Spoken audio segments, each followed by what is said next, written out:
Hi everyone, my name is Kate and you're very welcome here on my channel where we talk about fragrances. This video is dedicated to the drink of gods, to the drink that united people, separated people throughout the human history. And this is something that simply became an art all over the world. Of course, it's wine. It's wine, it's an ancient drink. The first traces of winemaking were found around the territory of modern Georgia. I've been there several times actually to the country, not the state Americans, it's the country. And it's a beautiful, beautiful country with beautiful nature, nice, smiling people, where everybody, every family basically has their own winemaking process. So it's very typical to make a house wine in Georgia because everybody's trying and having family recipes. Okay, seems like I got distracted. So let's go back to the fragrances. But first, don't forget, if you enjoy watching my videos, subscribe, give this video a thumbs up. It really helps. And pour yourself some wine maybe. Or if you don't like or drink wine, some tea, coffee, hot cocoa, whatever you want, and get back to me. Okay, let's begin with the brand of Fueguia. And I would like to start with a fragrance that just shook me, in a good way, not in a bad way. This fragrance just did something to me. I don't know what happened. I try so many fragrances, and it's very rare now when I just instantly fall in love. And I think that I need a bottle, full bottle of this fragrance because this is just something. And Luna Roja. Did I mention the name is Luna Roja, the red moon? To me, this smells like wine and dried plum and oak barrels, maybe with wine. And it's just so beautiful. And at the same time, it's so cozy, but it's like an art. This fragrance, it has so many shapes and forms that I can describe. It's very hard for me to find a picture for this fragrance because it's just a lot of stories at the same time, all simultaneously. But I feel like it's a very beautiful evening somewhere in a nature where you just look at the sunset and you're drinking wine, eating some fruits with it, probably plum, and it's relaxing. It's somebody's reading a book to you, and you drink this wine and listen to it for some reason. I have this association. It's very calm and it has this sweetness. It has this slight sharpness of wine too, and the fruity side, and this oak is beautiful as well. It's such a nice fragrance.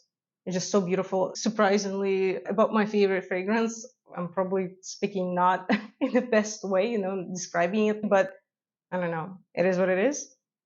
Yeah, it's just great. If you like the smell of wine and you like how it sounded for me, just definitely try it. Find Fueguia and try this fragrance because it's just something. It's so beautiful. Let's talk about the fragrance that I actually came to try to that Fueguia boutique. That's the one that didn't impress me as much as Fueguia, as Luna Roja, but still. Yeah, this is a little bit more of wine.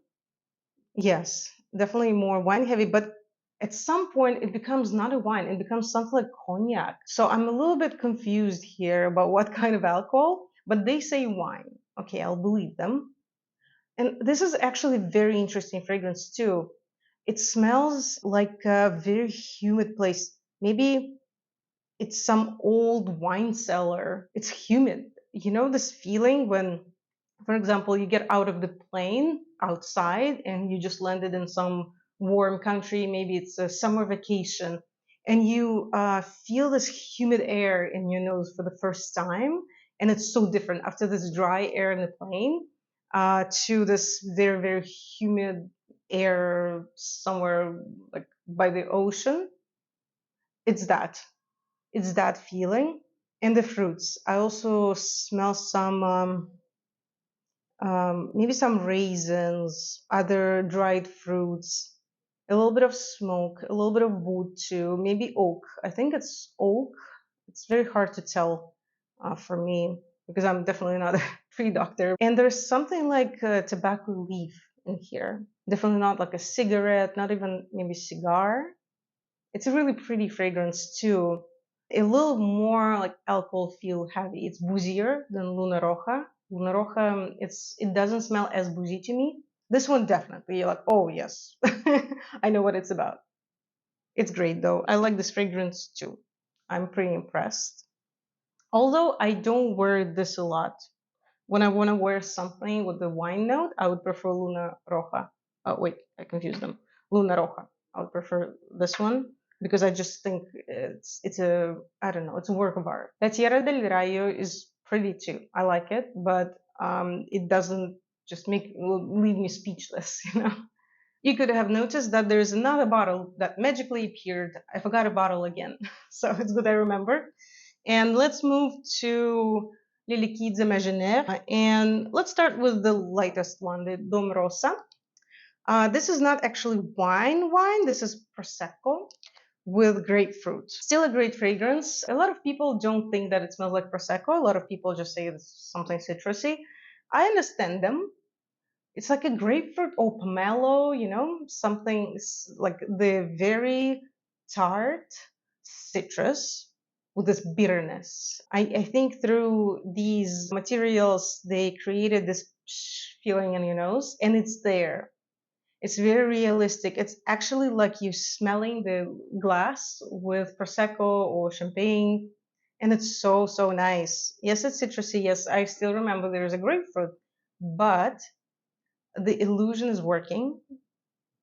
And yeah, I do smell. Maybe if you put a slice of grapefruit in your glass with prosecco, that's how it would smell. It's nice. It's so fun. Once I wore this fragrance for my birthday because it's so celebratory. It's so festive. It's so fun. It doesn't stay long on my skin, like maybe an hour, hour and a half, and then I stop smelling it. So it's the one that you would have to refresh if you wanted to smell it longer. But still, it's still so nice, and I like it. Mm. Really, really pretty. Next is Bloody Wood. Oh, funny sound. This is my recent purchase, and here from this festivities, I would say we're moving into something dark and gothic. Yes, to me, Bloody Wood, starting with its name, is something a little heavier, but still it's not a heavy scent.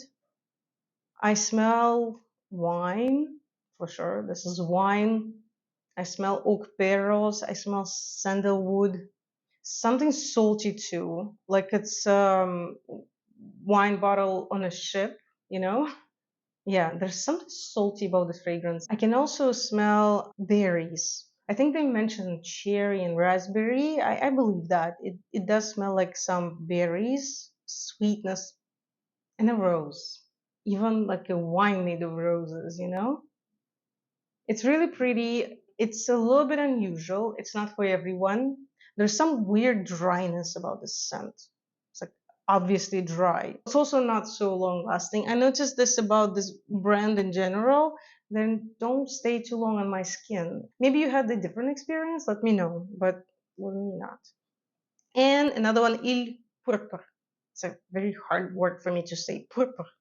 Pourpre. Another fragrance. You know, little kids, they really like creating this like fragrances around wines and port wine, prosecco, and this is mulled wine. I know some people smell it different, but for me, this is mulled wine, or the spec to create mulled wine with citruses and spices. I can smell ginger and maybe nutmeg, maybe a touch of cardamom, like a lot of different spices all together. It's a burst of spices with ginger in front. This one, I guess it's the main one, and something citrusy too, like dried oranges and lemons. Yeah, this takes me to winter nights, you know, when it's already dark, but there are lights everywhere. Maybe you are at a Christmas fair. It's amazing. I think that Il Pourpre and Dom Rosa, they have the same vibe. Maybe just Dom Rosa I would wear in the summer, probably in warmer months, and Il Pourpre I strongly associate with mulled wine, so it's probably winter. Yeah, it's so nice. I smell a little bit of wood too, something woody here. It's great. I fell in love with this one instantly too, actually. It's rare. There are two fragrances here that I just loved at the first sight and first sniff. Okay, let's move to YSL. Rouge Velours. This is Le Vestiaire collection that is dedicated to the main clothes pieces that Yves Saint Laurent created for the brand, and that became iconic. And how does this smell?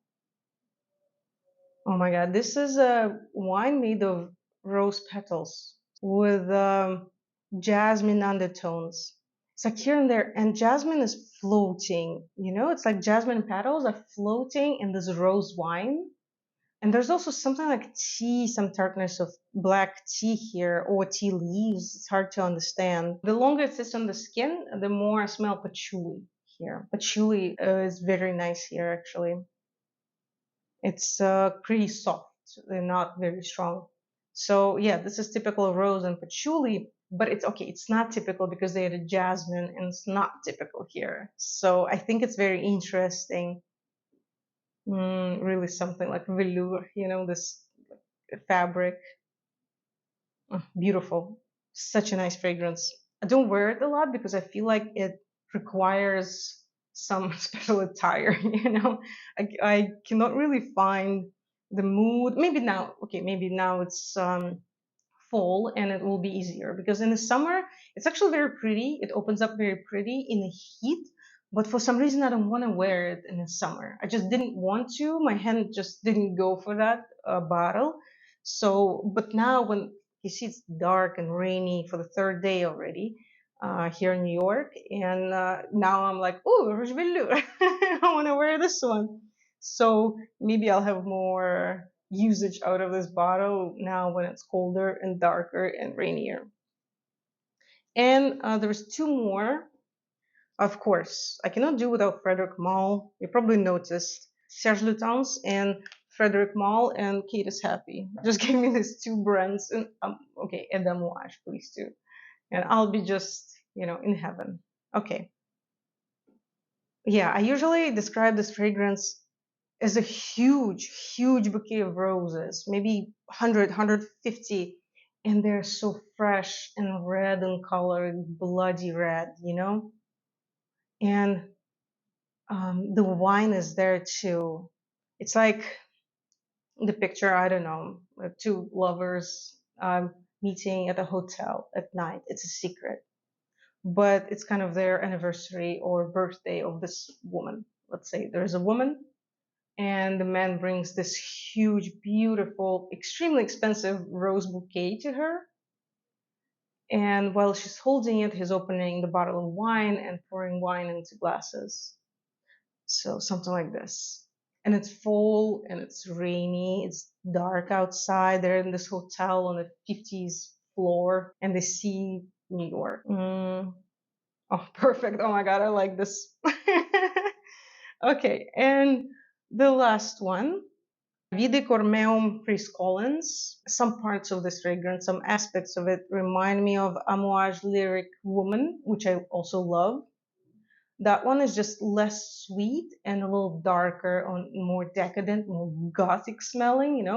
This one is kind of like a young, sweet version of it to me because I smell roses and incenses and this rose wine too. It's like a wine made of roses. There's obvious vanilla here and thyme. There's a spice here, like a thyme and amber, and there's also wood, like a sandalwood or something like that. It's sweet. In my Pirates Over the Caribbean video, I assigned this fragrance to Jack Sparrow because it's fun and boozy. Yeah, because it's wine here, but it's also sweet because he's charming. I don't imagine some like sharp lavender with cedar on him. I don't. I imagine something sweeter because he wants to seduce women, and women like sweet things. So normally, at least me, I'm judging by myself. And yeah, so I think that's a great match for that character because there are incenses and wood too, and the swine and roses. It's kind of this seductive kettle with a potion of a witch. So, and it turns out that it just smells so beautiful and amazing. And the color of this bottle is I actually like the design. Some people say the design is ugly. I don't think it's ugly. I think it's actually very pretty and kind of minimalistic, but still a little bit chic. Okay, guys, what do you think? What are your favorite wine fragrances? Tell me all about it because, as you see, I like the topic and I want to know more. And please have a good day. Bye bye.